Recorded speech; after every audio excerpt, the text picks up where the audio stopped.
Channel आज हम पढ़ने वाले हैं मैकेनिकल वाइब्रेशन से संबंधित एमसीक्यू क्वेश्चन। इस क्वेश्चन को पढ़ेंगे। पहला क्वेश्चन है the equation of motion for a damped viscous vibration is 3x double dot 9x dot plus 27x equal to 0। The damping factor will be. Question दिया है एक डैम्प्ड विस्कस वाइब्रेशन में जो कि मोशन इक्वेशन दी हुई है 3x double dot 9x dot plus 27x equal to 0। ये इक्वेशन दिया है। इसमें आपको बताना है इसका डैम्पिंग फैक्टर क्या होगा। इसका आंसर है 0.50। इसको सॉल्व करके देखेंगे कैसे होगा इसको सॉल्व करेंगे। तो क्वेश्चन में दिया है, गिवन में दिया है, ये इक्वेशन दी हुई है 3x double dot plus 9x dot plus 27x equal to 0। ये इक्वेशन दी हुई है जो कि मोशन इक्वेशन है। कंपेयरिंग दिस इक्वेशन, इस इक्वेशन से हम लोग इसको कंपेयर करेंगे mx double dot plus cx dot plus kx equal to 0। ये वाइब्रेशन की वाइब्रेटिंग मोशन इक्वेशन होती है। वाइब्रेटिंग मोशन इक्वेशन से इसको हम कंपेयर करेंगे, जहाँ पर m इक्वल टू आ जाएगा 3, यहाँ से c इक्वल टू हो जाएगा 9 और k इक्वल टू हो जाएगा 27। ये हमने इस इक्वेशन से कंपेयर किए तब जाके आया है m equal to 3, c equal to 9 and k equal to 27। चूँकि नेचुरल फ्रिक्वेंसी निकालेंगे तो नेचुरल फ्रिक्वेंसी का फार्मूला होता है ओमेगा एन इक्वल टू, जिसको नेचुरल फ्रिक्वेंसी से नोटेट करते हैं ओमेगा एन। ये फार्मूला होता है under root K upon M होता है। क्वेश्चन में हमको के भी दिया है और एम भी दिया है। इनकी वैल्यू पुट कर देंगे तो हमारे पास नेचुरल फ्रिक्वेंसी आ जाएगी। के की वैल्यू कितनी रख देंगे 27, ये वाली पुट कर देंगे यहाँ पर। और एम जो दिया है वो कितना 3 है, तो अंडर रूट 27 अपॉन 3 सॉल्व करेंगे तो 9 आ जाएगा। इसका अंडर रूट हटाएंगे तो 3 आ जाएगा। मतलब नेचुरल फ्रिक्वेंसी जो आ गई वो कितनी आ गई 3 आ जाएगी नेचुरल फ्रिक्वेंसी। इस टाइप से इसकी निकाल लेते। नेचुरल फ्रिक्वेंसी निकालने के बाद चूँकि हमको डैम्पिंग फैक्टर निकालना है तो damping factor equal to formula होता है C अपॉन C। C जो होता है ये होता है डैम्पिंग फैक्टर का फार्मूला, जो कि C हमको दिया है। C की वैल्यू दी है 9 इक्वेशन के हिसाब से, अपॉन C जो फार्मूला होता है वो होता है 2 into M into omega N होता है फार्मूला। m जो कि हमको इक्वेशन में दिया हुआ था, नेचुरल फ्रिक्वेंसी हम निकाल चुके हैं, तो इन सबकी वैल्यू पुट कर देंगे तो 9 अपॉन 2 इंटू एम 3 है इंटू ओमेगा एन 3 है। इसको हम वैल्यू पुट करेंगे, सॉल्व करेंगे तो आ जाएगा 0.5। सो डैम्पिंग फैक्टर आ जाएगा 0.5। इस टाइप से हमको डैम्पिंग फैक्टर निकालना है, तो हम इसमें मार्क कर देंगे डैम्पिंग फैक्टर कितना 0.5।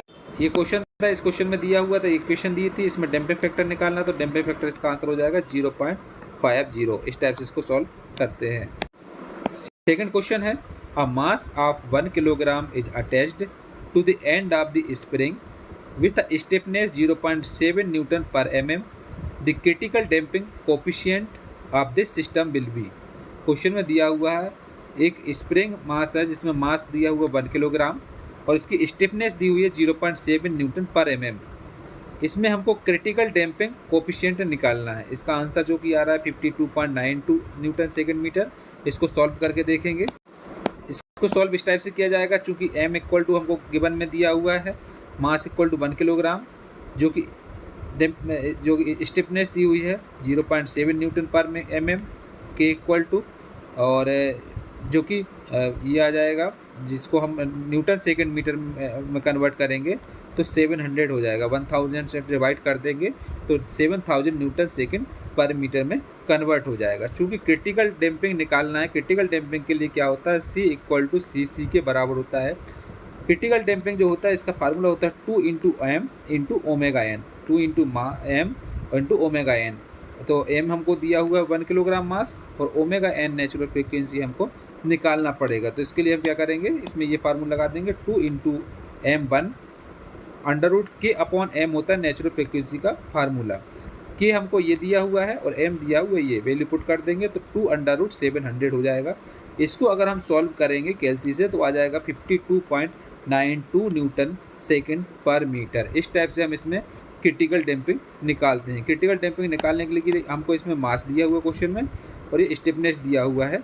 इसको कन्वर्ट किया न्यूटन सेकंड मीटर में तो 1000 से डिवाइड कर दिया, मल्टीप्लाई कर दिया, तो ये 700 न्यूटन सेकंड मीटर हो जाएगा। और क्रिटिकल डैम्पिंग निकालेंगे तो C इक्वल टू CC मतलब 2 into M into omega N. M हमको 1 दिया है तो 2 into 1 under root natural frequency का फार्मूला होता है omega N equal to under root K upon M होता है।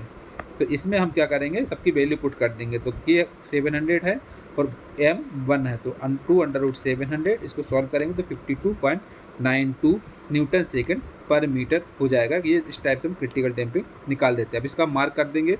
एमसीक्यू जो क्वेश्चन इस क्वेश्चन में पूछा हुआ था, तो इसका आंसर हो जाएगा 52.92 न्यूटन सेकेंड पर मीटर। इस टाइप से इसको सॉल्व करना है। अगला क्वेश्चन दिया हुआ है, for the spring mass system shown in the figure 1 the frequency of vibration is n. What will be the frequency when one more similar spring is added in series as shown in figure 2? Question में दिया हुआ है एक spring mass है जो कि diagram number 1, इसमें हम देखेंगे इसमें एक स्प्रिंग लगा हुआ है, इसमें एक एम मास को लटकाया हुआ, मतलब इसको हैंग किया हुआ है। इसके बाद सिमिलरली हम एक से ज़्यादा स्प्रिंग का इसमें इस्तेमाल करते हैं, जैसे एक स्प्रिंग ये है, एक स्प्रिंग ये जोड़ा हुआ, और इसी मास को हमने इसमें हैंग किया हुआ है। और इसमें हमारे पास जो डिस्प्लेसमेंट है वो एक्स है यहाँ पर, सो इसमें किया हुआ। तो इसमें आपको ये बताना है कि what will be the frequency when one more similar spring is added in series is shown in 1। अगर हमारे पास एक स्प्रिंग की फ्रीक्वेंसी और 2 स्प्रिंग की सीरीज फ्रीक्वेंसी में क्या इसमें डिफरेंस आएगा, इसको हमको बताना है। तो इसका आंसर आ रहा है n/√2। इसको सॉल्व करके देखेंगे। इसका सॉल्यूशन इस टाइप से होगा, क्योंकि सॉल्यूशन में इन फर्स्ट केस में हमारे पास नेचुरल फ्रिक्वेंसी हो जाएगा फार्मूला Fn1 फर्स्ट डायग्राम के लिए, ये होगा 1/2 पाई √k/m। ये फार्मूला होगा नेचुरल फ्रिक्वेंसी के लिए, जो कि फ्रिक्वेंसी के लिए आ जाएगा। तो Fn1 equal to 1/2 pi √k/m। In second case के लिए इक्विवेलेंट जो आ जाएगा वो सीरीज के लिए है, तो k1 into k2/k1 plus k2 हो जाएगा। 2 स्प्रिंग लगे हुए इसमें, एक ऊपर हमारे पास है जो कि स्प्रिंग k1 है, और इसी में एक दूसरा स्प्रिंग जोड़ा हुआ है वो है k2 है, k1 और k2, और इससे हमको m मास लटकाया हुआ है। इस टाइप से इस सेकेंड डायग्राम में बताया गया है। तो इसके लिए हमको लगाना पड़ेगा सीरीज जो कि है, तो कि इक्विवेलेंट जो किया जाएगा स्टिफनेस, तो k1 k2/k1 प्लस k2, क्योंकि k1 k2 जो है वो हमारे पास सिमिलरली k के बराबर ही रहेगा। तो k के बराबर यहाँ पर रहेगा, k के बराबर यहाँ भी रहेगा, यहाँ हो जाएगा k²/2k आ जाएगा। अब k से एक k कैंसिल हो जाएगा यहाँ से, और ये कैंसिल हो जाएगा, तो यहाँ बचेगा k/2 बचेगा। अब इक्विवेलेंट ये आ जाएगा स्टिफनेस। फिर सेकेंड वाली नेचुरल फ्रिक्वेंसी होती है वो Fn2 इक्वल टू हो जाएगी 1/2 पाई √k/2m, क्योंकि k जो इक्विवेलेंट रहेगा वो ये रहेगा, k/2 रहेगा, तो k/m होता है, k/2m हो जाएगा। इसके बाद इसको हम सॉल्व करेंगे तो आ जाएगा 1/√2 आ जाएगा इसको सॉल्व करने पर, क्योंकि ये और ये कैंसिल हो जाएगा, 1/√2 बस बचेगा। ये रूट से ये रूट कैंसिल हो जाएगा जब बराबर करेंगे, और k/m से k/m कर देंगे, और 1/2 पाई से 1/2 पाई को कैंसिल कर देंगे, तो यहाँ बचेगा 1/√2 Fn1 के बराबर। तो Fn2 इक्वल टू रहेगा n/√2 का हिसाब से। इस टाइप से इसको करेंगे, तो इसमें हम लोग मार्क कर देंगे n/√2। इस टाइप से इसको सॉल्व करेंगे। नेक्स्ट क्वेश्चन है, the equivalent spring stiffness given in figure. एक डायग्राम दिया हुआ है, इसमें आपको बताना है कि इक्विवेलेंट स्टिफनेस स्प्रिंग स्टिफनेस क्या होगी। एक डायग्राम ये है जो कि k1 स्प्रिंग लगा हुआ है, जिसकी स्टिफनेस एक k1 है, एक दूसरा स्प्रिंग लगा हुआ है जिसकी स्टिफनेस k2 है, और m इसमें मास को हैंग किया हुआ, मास को इसमें सपोर्ट के लिए लगाया गया है। एक ऊपर k1 है और यहाँ पर k2 है। इसको हमको बताना है इक्विवेलेंट स्प्रिंग स्टिफनेस क्या होगी। तो इक्विवेलेंट स्टिफनेस होगी k इक्विवेलेंट इक्वल टू हो जाएगा k1, सीरीज फॉर्म में है इसलिए k1 प्लस k2 आ जाएगा। इस टाइप से तो इसका आंसर हो जाएगा k1 प्लस k2, दोनों जो है स्टिफनेस दोनों की ऐड हो जाएगी, ये भी ऐड हो जाएगी और ये भी ऐड हो जाएगी, तो हमारे पास आ जाएगा k1 प्लस k2। अगला क्वेश्चन है, the natural frequency of the spring shown figure. ये डायग्राम है, इसमें आपको बताना है इसकी नेचुरल फ्रिक्वेंसी क्या होगी। इस डायग्राम को देख करके, इस डायग्राम में ऊपर फिक्स पॉइंट है, यहाँ से एक स्प्रिंग लगा हुआ जिसकी स्टिफनेस k1 है, यहाँ पर m मास है, और इसके अलावा दूसरा स्प्रिंग इसमें लगा हुआ है वो जिसकी स्टिफनेस k2 है। इसमें आपको ये बताना है इसकी नेचुरल फ्रिक्वेंसी क्या होगी स्प्रिंग की। तो नेचुरल फ्रिक्वेंसी इसकी क्या होगी, दोनों जो इसकी स्टिफनेस है दोनों ऐड हो जाएगी, क्योंकि नेचुरल फ्रिक्वेंसी का फार्मूला क्या होता है, एफ एन इक्वल टू होता है 1/2 under root K upon M होता है। तो के अपॉन एम होता है तो के क्या हो जाएगा, इसमें दोनों का ऐड, ये हो जाएगा और ये हो जाएगा, तो इक्विवेलेंट जो के हो जाएगा स्टिफनेस वो K1 प्लस K2 हो जाएगा। तो इसलिए हम इसमें लगा देंगे फार्मूला कौन सा, 1/2 under root K1 plus K2 upon M, ये इसका करेक्ट आंसर रहेगा। अगला क्वेश्चन है, a truck weighing 150 kilo newton and travelling at 2 metre per second impacts with a buffer spring which compresses 1.25 centimeter per 10 kilonewton. The maximum compression of the spring will be। Question में दिया एक truck है जो कि इसमें load लगाया हुआ है 150 किलो न्यूटन का, और इसकी ट्रेवलिंग जो हो रही है वो हो रही है 2 मीटर पर सेकेंड पर, और इसका जो कंप्रेसेज है जो कि बफरिंग पर इसमें कितना 1.25 सेंटीमीटर है पर 10 किलोमीटर पे। सो इसमें मैक्सिमम कंप्रेशन क्या होगा ये हमको निकालना है। तो क्वेश्चन का इसका आंसर है 27.6 सेंटीमीटर। इसको सॉल्व करके देख, सॉल्व करने पर क्या है, ये सॉल्यूशन करेंगे। एक ट्रक है जिसका वेट टोटल आ रहा है 150 किलो न्यूटन, एक स्प्रिंग में लगा हुआ है, इसका स्टिफनेस के रहेगा, यहाँ पर एक फिक्स्ड पॉइंट से इसको लगाया हुआ है। सो इसमें P इक्वल टू जो दिया है 150 किलो न्यूटन है, और V वेलोसिटी है 2 मीटर पर सेकेंड। इम्पैक्ट अगर देखा जाए तो इम्पैक्ट कितना पड़ रहा है इसमें 1.25 सेंटीमीटर पड़ रहा है पर 10 किलो न्यूटन पे, पर 10 किलो न्यूटन पे 1.25 सेंटीमीटर इम्पैक्ट इसमें पड़ रहा है। Spring constant for each number, प्रत्येक नंबर पे स्प्रिंग कांस्टेंट हो जाएगा 10 किलो न्यूटन अपॉन 1.525 सेंटीमीटर, क्योंकि पर 10 किलोमीटर में हो रहा है तो मतलब ये डिवाइड में हो जाएगा, तो 10 अपॉन 1.25 सेंटीमीटर। तो इसका हम सॉल्व करेंगे तो 10 किलो न्यूटन को सॉल्व करेंगे तो इसको क्या आ जाएगा, 10 इंटू किलोमीटर को न्यूटन में चेंज करेंगे तो क्या हो जाएगा 1000, और इंटू जो सेंटीमीटर है इसको मीटर में कन्वर्ट करेंगे तो इंटू 1000 हो जाएगा यहाँ पर, क्योंकि डिवाइड में रहेगा तो ये ऊपर पहुँच जाएगा 100 में। इसको सॉल्व करेंगे तो ये आ जाएगा हमारे पास 10 इंटू 1000 इंटू 100 अपॉन 1.25। इसको न्यूटन पर मीटर में कन्वर्ट किया है, किलो न्यूटन पर सेंटीमीटर को न्यूटन पर मीटर में। इसको कैलसियस से अगर हम सॉल्व करेंगे तो आ जाएगा 8 इंटू 10⁵ न्यूटन पर मीटर। ये आ जाएगा spring constant for each number, प्रत्येक नंबर पर spring constant. Let the comparison of each spring, comparison निकालने कंपेरिजन जो आ जाएगा होगा x equal to 8 into 10⁵ newton पर metre. Energy stored in each spring, प्रत्येक स्प्रिंग पे जो एनर्जी स्टोर हो रही है क्या है, एनर्जी का फार्मूला क्या होता है 1/2 k इंटू एक्स का स्क्वायर, जो कि स्टिफनेस इंटू जो कि कंपेरिजन है उसका स्क्वायर, तो आ जाएगा 1/2 इंटू 8 इंटू 10⁵, ये आ जाएगा, और इंटू एक्स का स्क्वायर। स्प्रिंग स्टिफनेस आएगा मतलब ये के आ जाएगा, ये आ जाएगा 8 इंटू 10⁵ इंटू एक्स का स्क्वायर, तो ये आ जाएगा सॉल्व करने पर 4 इंटू 10⁵ एक्स स्क्वायर के ऊपर। इसके बाद वेट ऑफ वेगन, वेट कितना दिया 150 किलो न्यूटन दिया है, तो एम मास आ जाएगा 150 इंटू 10⁻⁵, क्योंकि न्यूटन में चेंज किया, अपॉन 9.81 मतलब ग्रेविटेशनल फोर्स किलोग्राम में। तो काइनेटिक एनर्जी इक्वल टू हो जाएगा 1/2 एम इंटू वी स्क्वायर होता है, तो 1/2 एम हमारे पास ये दिया है तो इसको हम यहाँ पुट कर देंगे, तो 150 इंटू 10⁻³ अपॉन 9.81 इंटू वेलोसिटी हमको शुरुआत में क्वेश्चन में दी थी 2, तो 2/q। इसको सॉल्व करेंगे तो सॉल्व करने पर हम अगर उसको कंपेयर करेंगे उससे तो आ जाएगा 150 into 2 into 10⁻³ upon 9.81 equal to 4 into X square into 10⁻⁵। Solve करेंगे तो x इक्वल टू हो जाएगा √15 अपॉन 20 इंटू 9.81। सॉल्व करेंगे तो 2.766 मीटर आ जाएगा, इसको सेंटीमीटर में कन्वर्ट करेंगे तो 27.6 सेंटीमीटर हो जाएगा इसका x, जो कि हमको निकालना था इसमें। हम इसको सॉल्व करने पर आंसर आ जाएगा इसका 27.6 सेंटीमीटर। इस टाइप से इसको सॉल्व करना।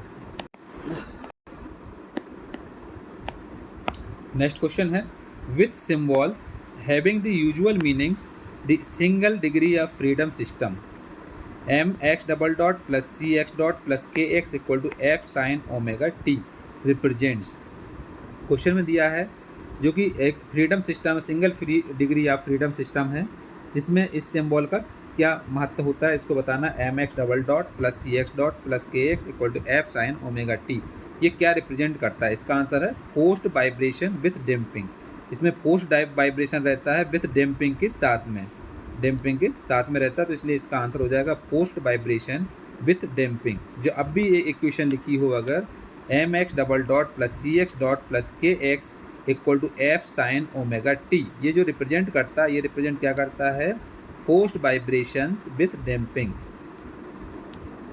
अगला क्वेश्चन है in the two rotor system shown in the figure I1 less than I2 a node of vibration is situated। एक दो रोटर सिस्टम है, एक I1 है एक I2 है। I1 जो कि छोटा है I2 से, इसमें आपको बताना है नोड ऑफ वाइब्रेशन की कंडीशन। तो इसमें क्या हो जाएगा? Nearer to I1 but outside, जो I1 के पास में है लेकिन ये आउटसाइड है, तो इसलिए हमारा इसका आंसर हो जाएगा nearer to I1 but outside है। इसका आंसर ये हो जाएगा। अगला क्वेश्चन है a simple spring mass vibrating system has a natural frequency of n if the spring stiffness is halved and the mass is doubled then the natural frequency will become. एक simple spring mass vibrating system है जिसकी natural frequency n है।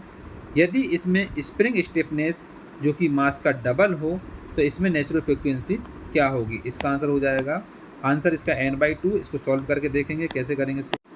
इसको solve करने के लिए हमको solution में फ्रीक्वेंसी ऑफ नेचुरल वाइब्रेशन, जो कि फार्मूला होता है n equal to 1/2 pi into under root s upon m। ये होता है फ्रीक्वेंसी ऑफ नेचुरल वाइब्रेशन, जहाँ पर s जो है वो है स्टिफनेस ऑफ द स्प्रिंग और m है मास सस्पेंडेड जो कि मास है। Now if s dash equal to s upon 2, second जो स्टिफनेस है वो स्टिफनेस का हाफ है एंड मास जो है वो है डबल, मतलब 2m के बराबर m डैश। तो इसको हम क्या करेंगे, इसमें हम पुट कर देंगे इस वाली इक्वेशन में नेक्स्ट में। तो n डैश इक्वल टू हो जाएगा 1/2 pi under root s upon m होता है फार्मूला। तो s की जगह रख देंगे हम s अपॉन 2, m की जगह रख देंगे 2m। तो ये हो जाएगा 1/2 pi under root s upon 2 upon 2m। Solve करेंगे तो 1/2 pi 1/2 under root s upon m, मतलब ये किसके बराबर हो जाएगा? n/2 के बराबर हो जाएगा, क्योंकि हमारे पास 1/2 pi under root s upon m जो होता है वो किसके बराबर होता है? n के बराबर होता है। n ये है, 1/2 ये है, तो n/2 के बराबर हो जाएगा। तो इसका आंसर हो जाएगा, तो इसका आंसर हम लगा देंगे क्या? n/2 इसका करेक्ट आंसर रहेगा। अगला क्वेश्चन है For the single degree of freedom system shown in the figure, the mass m rolls along an incline of alpha. The natural frequency of the system will be। Single degree of freedom system के लिए जो diagram में आपको दिख रहा है, इस diagram में अगर m रोल्स है तो ये इंक्लाइंड है अल्फा एंगल पर, तो इसकी नेचुरल फ्रीक्वेंसी क्या होगी? तो इसमें क्या है, हमारे पास डायग्राम है वो एक ट्रायंगुलर टाइप का, इसमें एंगुलर पोजीशन में है, अल्फा एंगल में है पोजीशन पे, m इसका मूव रोल्स है, इसमें एक स्प्रिंग लगा हुआ जिसकी स्टिफनेस k है और यहाँ पर ये डिस्प्लेसमेंट x है। इसमें ये डायग्राम बना हुआ, डायग्राम को देख कर हमको ये बताना है इसकी नेचुरल फ्रिक्वेंसी क्या होगी। तो इसका होगा इंक्रीज एज अल्फ़ा इंक्रीजेस। जब इसकी इंक्रीजेस जो इसकी नेचुरल फ्रिक्वेंसी होगी सिस्टम की वो बढ़ेगी जब अल्फ़ा को हम बढ़ाएंगे। जितना अल्फ़ा को एंगल को हम बढ़ाते जाएंगे उतनी ही इसकी नेचुरल फ्रिक्वेंसी बढ़ती जाएगी। तो इसका आंसर हो जाएगा इंक्रीज एज अल्फ़ा इंक्रीजेस, इसका करेक्ट आंसर हो जाएगा। अगला क्वेश्चन है rotating shafts tend to vibrate violently at whirling speeds because. Rotating shaft के लिए वाइब्रेट वायोलेंटली जो कि व्हर्लिंग स्पीड के लिए होगी, क्योंकि आंसर हो जाएगा इसका resonance is caused due to the heavy weight of the rotor. Resonance जो होता है वो हैवी वेट रोटर के लिए काफ़ी कठिनदायक होता है, इसलिए इसका आंसर हो जाएगा, अगर ये क्वेश्चन दिया rotating shaft tend to vibrate violently at whirling speed because resonance is caused due to the heavy weight of the rotor. Rotating shaft के लिए जो वाइब्रेट अगर होती है व्हर्लिंग स्पीड तो इसमें क्यों होती है, इसका आंसर है क्योंकि रेजोनेंस जो कि हैवी वेट के लिए रोटर के लिए रोटेट करने के लिए काफ़ी कठिन होता है, इसलिए resonance is caused due to the heavy weight of the rotor.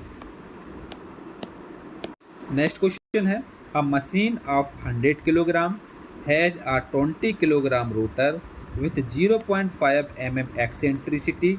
The mounting springs have stiffness 85 kilonewton per meter and damping is negligible if the operating speed is 25 radian per second and the unit is constant to move vertically.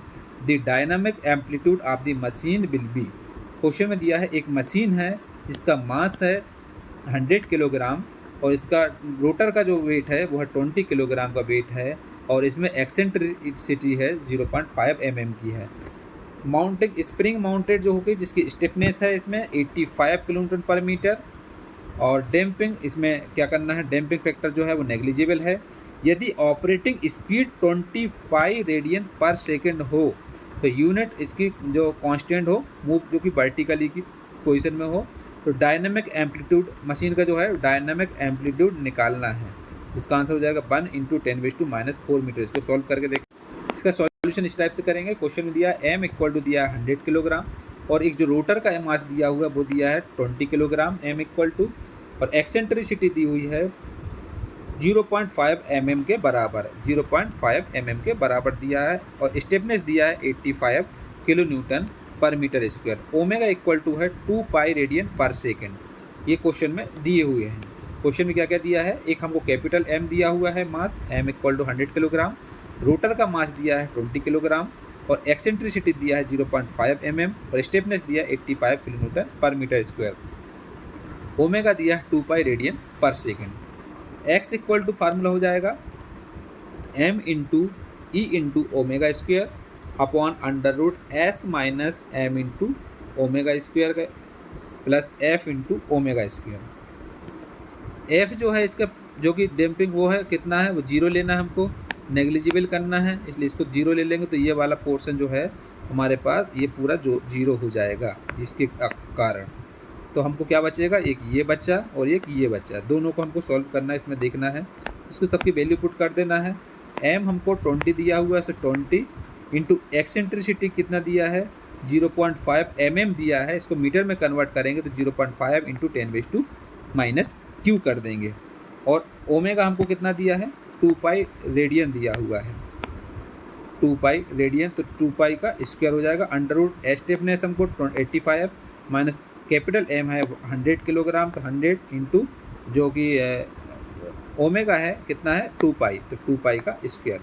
इसको सबको complete करने के बाद इसका answer आ जाएगा 1.0 into 10⁻⁴ metre के बराबर। इस टाइप इसको मतलब इसका जो डायनामिक एम्पलीट्यूड है वो आ जाएगा 1.0 इंटू 10⁻⁴ मीटर के बराबर। नेक्स्ट क्वेश्चन दिया हुआ है मैच लिस्ट फर्स्ट जो कि फोर्स ट्रांसमिसिबिलिटी बताई गई है और विथ लिस्ट 2 है जो कि फ्रीक्वेंसी रेशो बताए गए हैं। And select the correct number answer using the codes given below the list. हमको एक लिस्ट 1 बताई गई है, लिस्ट 2 है। एक लिस्ट 1 में फोर्स ट्रांसमिसिबिलिटी बताई गई है और लिस्ट 2 है इसमें फ्रीक्वेंसी रेशो बताया गया है। दोनों को हमको क्या करना, करेक्ट मिलान करना है। जैसे कि लिस्ट 1 जो कि फोर्स ट्रांसमिसिबिलिटी 1 किसकी होती है, इसका आंसर हो जाएगी omega upon omega n equal to √2। जो ये होता है फ्रीक्वेंसी रेशो, इस रेशो की जो फोर्स ट्रांसमिसिबिलिटी होती है वो कितनी होती है 1 के बराबर होती है। और इसके बाद जो लेस देन 1 जब किसकी होती है, omega upon omega n greater than √2। अगर ओमेगा अपॉन ओमेगा n जो कि फ्रीक्वेंसी रेशियो ग्रेटर देन √2 हो तो ये हो जाएगा इसका फोर्स ट्रांसमिसिबिलिटी कितनी होती है, लेस देन 1 के बराबर होती है। इसके बाद ग्रेटर देन 1 कब होती है, जब omega upon omega n less then हो √2 के बराबर, तब इसकी क्या होती है ग्रेटर देन 1 होती है frequency force transmissibility. Tending to 0 कब होती है, omega upon omega n greater than हो √2 के 0.2 के, मतलब इसमें बताया गया है, तो ये ट्रेंडिंग टू 0 हो जाएगा। तो इसमें ये आंसर दिए हुए हैं, तो मतलब इसका आंसर मिलेगा तो 1 हो जाएगा किसका, ये omega upon omega n equal to √2, less than 1 मतलब omega upon omega n greater than √2 और greater than 1 omega upon omega n less than √2 और टेंडिंग टू 0 होगा omega upon omega greater than 0.√2 होगा।